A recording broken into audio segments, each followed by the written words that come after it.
Hai, Assalamualaikum dan salam sejahtera. Sempena Hari Buku dan Harta Intelek Sedunia, saya akan review satu buku kegemaran saya.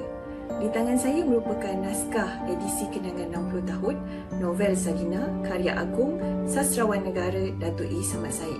Cetakan pertama novel ini adalah pada tahun 1961, manakala cetakan kedua pada tahun 1965 masih menggunakan sistem ejaan Melayu lama. Tema dan ceritanya walau bagaimanapun masih relevan pada tahun 2021 ini. Watak Salina dan Abdul Fakar tidak pernah luput dalam realiti kehidupan masyarakat kita pada dekad ini. Penulisan Pak Samad pula sangat terperinci. Keperincian ini yang membuatkan karya-karya beliau terlalu asyik untuk dinikmati, seolah-olah kita berada di tempat kejadian dan masuk dalam cerita beliau. Bagi saya, karya-karya beliau bukan saja merupakan novel untuk pembacaan, tetapi merupakan catatan sejarah, terutamanya kepada generasi yang lahir selepas zaman pemerintahan Jepun dan Perang Dunia Kedua tamat, yang menceritakan suasana sayu dan kesusahan masyarakat pada ketika itu. Kekuatan novel Salina terletak pada kemampuan pengarangnya memberikan pelukisan yang terperinci dan hidup terhadap watak yang terlibat dalam peristiwa serta suasana yang melingkunginya. Ini berjaya dilakukan dengan adanya penggunaan teknik yang berkesan dalam aspek-aspek dialog, lintasan kembali dan imbas muka. Dialog yang diadakan untuk berfungsi dalam pelbagai hal, iaitu untuk membina plot, membentuk fikiran dan sikap watak serta menonjolkan tema. Peristiwa-peristiwa pula terbina dan tersusun dalam cara yang penuh dengan daya ketegangan melalui teknik-teknik lintasan kembali dan imbas muka yang silih berganti. Dalam monolog dalaman yang diturutkan, terdedah dengan adanya pribadi dan konflik watak di samping membina peristiwa-peristiwa tertentu yang dialami watak. Demikianlah maka novel Salina dikatakan sebagai memberi arah terbaru dalam perkembangan yang pelbagai dalam teknik-teknik moden, dan novel ini berhasil memperlihatkan sesuatu perubahan dan penyimpangan yang radikal terhadap struktur penciptaan novel-novel Melayu. Pemikiran dalam novel Salina ini telah diskupkan kepada beberapa bahagian yang lebih kecil yang merangkumi pemikiran kesempitan hidup dalam meneruskan kehidupan akibat tragedi Perang Dunia Kedua, eksploitasi golongan kaya terhadap golongan miskin, kepincangan keluarga akibat daripada sikap rakus manusia terhadap kebahagiaan duniawi dan kehidupan bersama, dan sikap bantu-membantu bagi golongan yang memerlukan. Novel Salina ini banyak mempunyai nilai Melayu yang tersembunyi. Malah setiap penulisan novel Melayu, mereka kebanyakannya hendak menggambarkan cara hidup dan pemikiran masyarakat dan melahirkannya dengan jelas. Dalam novel Salina ini juga terselit nilai budaya Melayu yang tinggi dan ingin disampaikan kepada pembaca agar pembaca dapat mencontohi nilai tersebut di samping menonjolkan nilai buruk yang ada dalam watak yang ditimbulkan. Terdapat banyak nilai budaya hidup orang Melayu yang dikenal pasti daripada novel Salina ini. Nilai-nilai tersebut ialah baik hati, kemesraan, kasih sayang, belas kasihan, bertanggungjawab, rajin, nasihat menasihati, tolong menolong dan budaya agama Islam. Watak dalam novel ini lebih daripada 20 orang dan ianya sukar ditandingi oleh novel lain pada ketika itu. Walau bagaimanapun, Salina mengangkat kelompok watak dari segi watak dan perwatakan. Pada pendapat saya, watak Siti Salina dan Nadiha merupakan dua titik yang penting dalam perkembangan plot.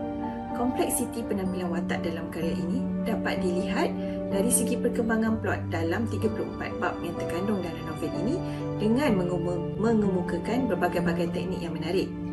Hampir semua wataknya terdiri daripada orang kecil yang mencari kehidupan, seperti pembasuh kain, pengayuh beca, bekas kelasi, penganggur, pelayan dan juga pelacur.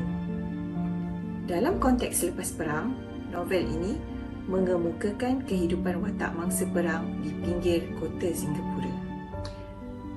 Novel ini yang mengangkat masalah kehidupan selepas perang itu di Singapura paling menonjolkan nasib watak yang dikelompokkan mengikut umur, iaitu wanita dewasa diwakili oleh Khadijah, Zarina, Salina dan Nahidah. Saya tertarik dengan watak Khadijah yang berusia 40-an, merupakan ibu tunggal selepas suaminya mati dalam perang.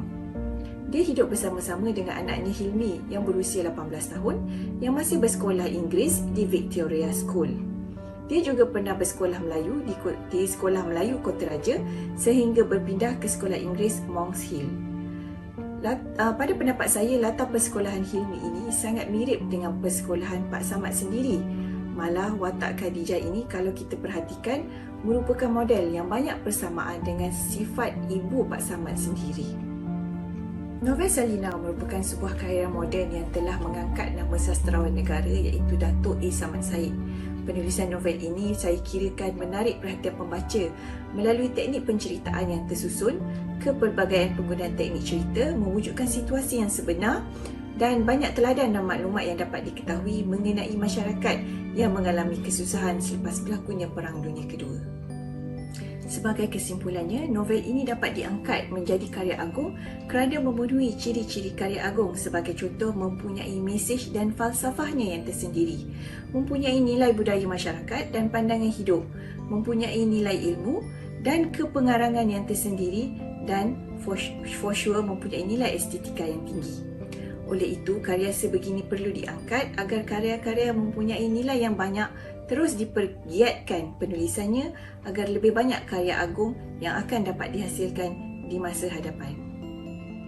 Saya tertarik dengan pesanan Pak Samad dalam buku edisi kenangan 60 tahun ini, di mana Pak Samad telah berpesan bahawa dia mengharapkan bahawa buku ini tidak sekadar menghiburkan tetapi juga dapat membenderang, malah diharap dapat sekali lalu membijaksanakan pembacanya. Kenapa saya memilih untuk membuat review berkaitan dengan novel Salina yang telah berumur 60 tahun ini? Ini kerana novel ini juga merupakan kenangan kepada saya. Saya mula membaca novel ini pada berumur 7 tahun, ketika saya berumur 7 tahun, dan itu merupakan naskah kepunyaan arwah ayah saya. Kali kedua saya membaca balik novel Salina adalah pada tahun 2000 ketika menuntut di IPTA, di mana saya membeli sendiri naskah sebagai simpanan. Namun begitu, edisi kenangan 60 tahun ini merupakan hadiah daripada suami saya dan dia dilengkapi dengan tanda tangan penulis sendiri. Keistimewaannya, Pak Samad sendiri menandatangani buku ini dan pemilik buku edisi kenangan 60 tahun ini mempunyai sijil perakuan pemilikan.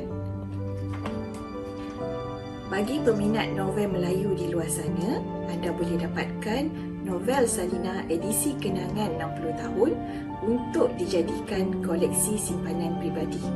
Akhir kata, saya akan bacakan 2 rangkap pantun hasil nukilan Pak Samad sendiri bagi menjadi buah fikiran kita bersama. Buku adalah denyut nadi utama, penting bagi minda waras manusia, dan buku juga gemar fakir yang sakti, nyaman dan mesranya sebuah simfoni.